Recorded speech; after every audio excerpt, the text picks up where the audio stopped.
I started searching for those who carried the anointings on the generals.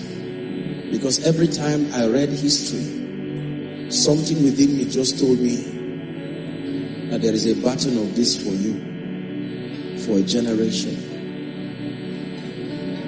And it was not just zeal to love God. It was more than that. I started searching Robert Liardon, the people who were alive, Benny Hinn, then T.L. Osborne, all these great men.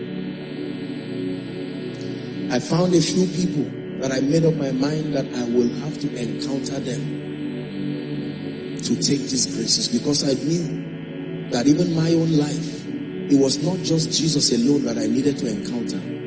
I needed the encounter with the body of Christ. I had the privilege of meeting some of these people. Some have gone to be with the Lord, and I honor God for the privilege. I remember one time, you've heard me say it in my teachings, I was going to travel to the US to go and scrub the toilet of Charles and Francis Hunter for 2 weeks. I was not going as a man of God. I wanted to go and serve that grace. They carried levels of graces. I remember having to receive an impartation from a man of God who had the privilege to be connected with the graces that came from Smith Wigglesworth. And I said, please tell me, what did Smith Wigglesworth say? And he said, he told Lester Sumrall, he said, when you get old, do not die with this grace. Find young men who carry these graces. And he said, make sure you transfer this anointing before you go to be with the Lord. Though we are few, we're surrounded by many who have crossed that river before. And this is the song we'll be singing forever. Holy is the Lord. Holy is the Lord. One more time. Though we are few, we're surrounded by many who have crossed that river before. And this is the song we'll be singing forever. Holy is the Lord. Holy is the Lord. When I received that impartation, my life changed.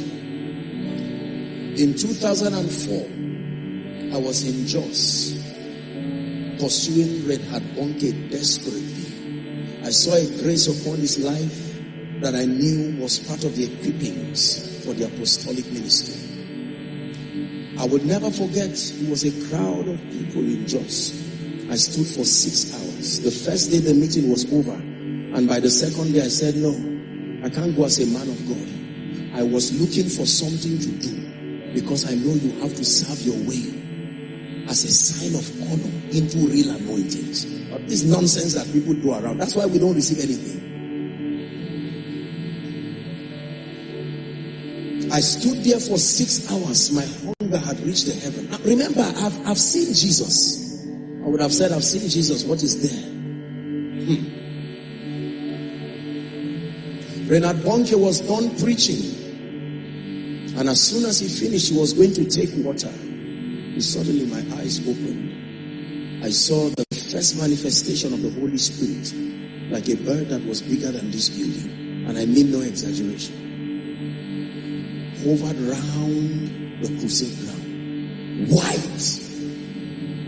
I thought everybody was watching this. And the Spirit of God took me to Genesis chapter 1 verse 2. And the Spirit of God hovered round the face of the waters. caught an anointing that day. I caught a grace. I aligned to a system.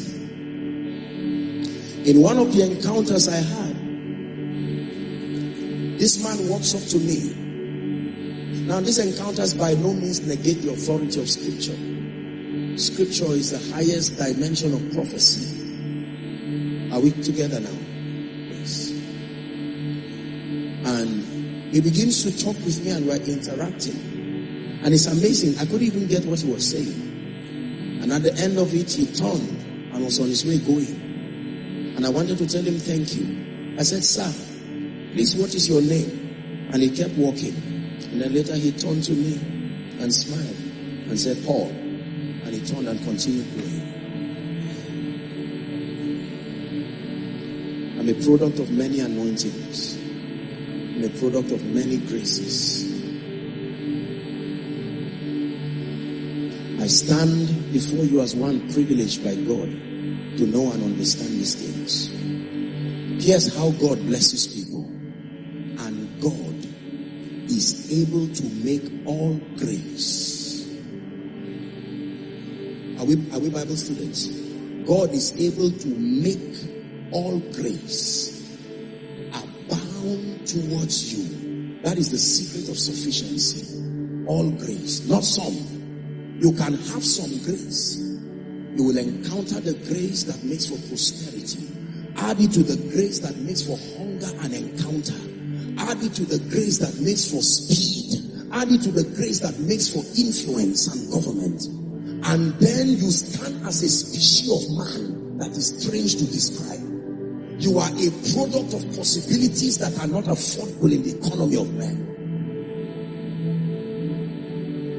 This is why we honor men. We do not honor men just because they are bodies. We honor men because they are trays carrying something ancient. The bodies may be weak. The bodies may be young. The bodies may be frail. The bodies may not have a countenance that is comely. But behind those bodies are mysterious systems. And by a prophet, the Lord God brought Israel out of Egypt. And by a prophet, the Lord preserved them. It starts from verse 10. Go to the same 10. Hosea chapter 12, I think. I have also spoken by the prophets. How did I speak? By the prophets. I have multiplied visions. I have used similitudes. All by the ministry of the prophets. Listen, one encounter, it is true, can change a man's life. Years ago, I paid for, was it sugarcane or something, for two women, two frail women, mothers, old mothers. And I just said, please let me honor them. And they looked at me. Nice Christian, obviously uneducated mothers. And they began to bless me. I don't know why I did not pay attention to what they said. And one of the frail women who was trying to lose her business, the time money, so that she would do, I said, no, it was not more than 100 naira.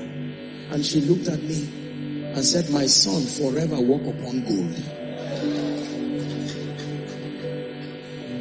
Not all men. Amen. There are bodies celestial and there are bodies terrestrial. Please listen to me very carefully. When Pastor Elijah called our mother, Pastor Sarah, to come here and make decrees, I know many of us, especially if you are a member of our church, just casually receive. Let me tell you the truth. If you believe in this that I've taught you, you will change your life sometimes overnight. There was a time around the world, plane crashes were so much. People were dying anyhow. And I know I travel a lot. So it's not enough to just sit down and say I shall not die and stupidly start till one day I just kill myself for nothing. And I found I was traveling for a meeting in Ekiti. And as we were passing a little village, I was seeing the obituaries of people. Very old people, not in the state, I don't know, a small village. Please listen.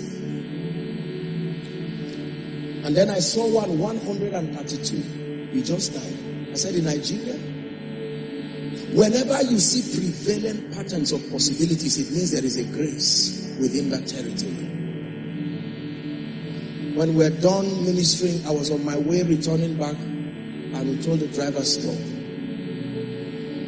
And we came out. It was a pure Yoruba speaking place. There was nobody we could identify who spoke English there.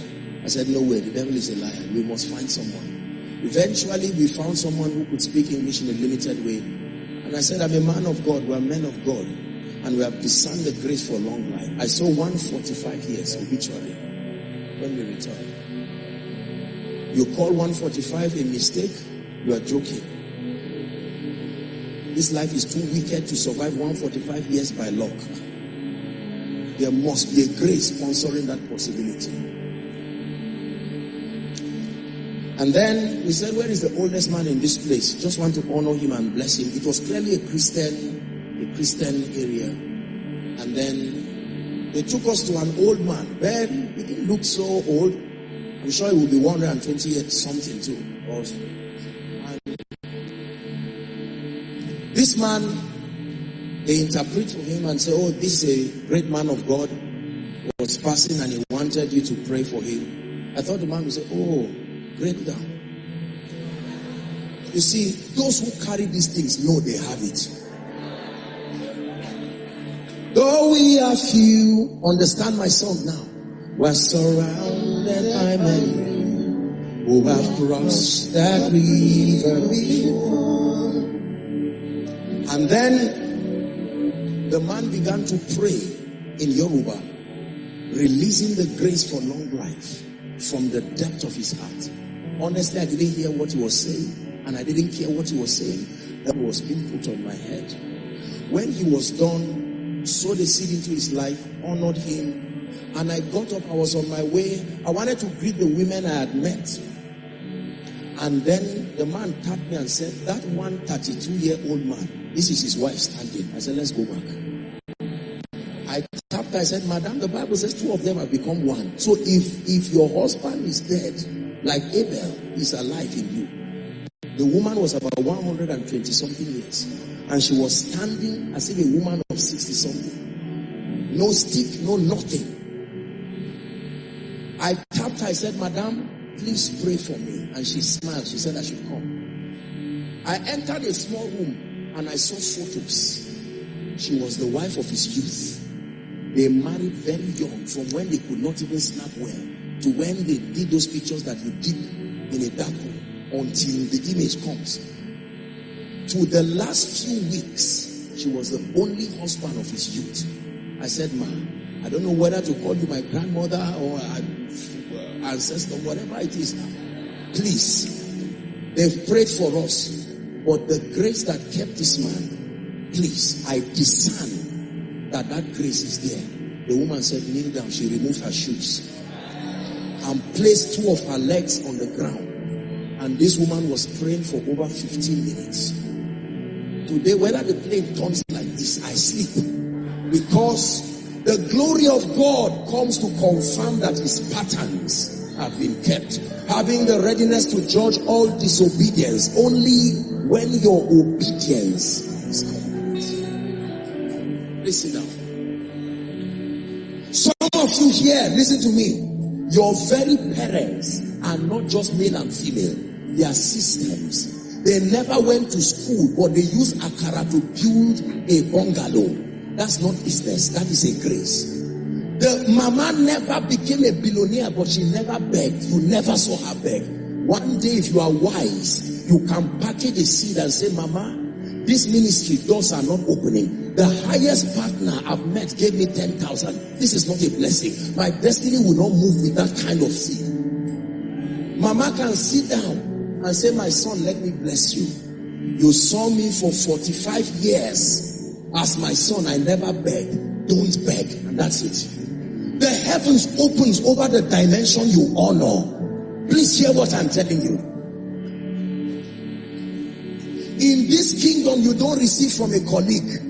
No. It's not human worship.